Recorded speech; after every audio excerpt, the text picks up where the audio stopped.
ကားပြောပြတဲ့ချိန်ခါတွေတိုင်း Oh သူစနဲ့ရင်ခုန်သံတွေခံစားနေရတဲ့ခဏကိုနှစ်ချိုင်မိပါတယ်တို့ဘဝကိုလွမ်းမိုးလို့ပြေမင်းလေးနဲ့တို့နဲ့ကြားကခင်မင်မှုစီ Oh တို့ရှိလို့ကိုဝင်လာခြင်းပေမဲ့မပြောရတဲ့ဘဝမှာနဲ့ချက်တွေနဲ့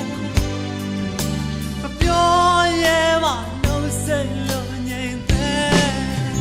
Oh ဒီလေးကိုကိုယ်စိတ်ဆိုးထိတ်လွှမ်းခြင်းမှာတို့ရနိုးတဲ့ချစ်လေးများကိုတိုင်းတဲ့နေမှာပါ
ပြောပြတဲ့ချိန်ခါတွေတိုင်း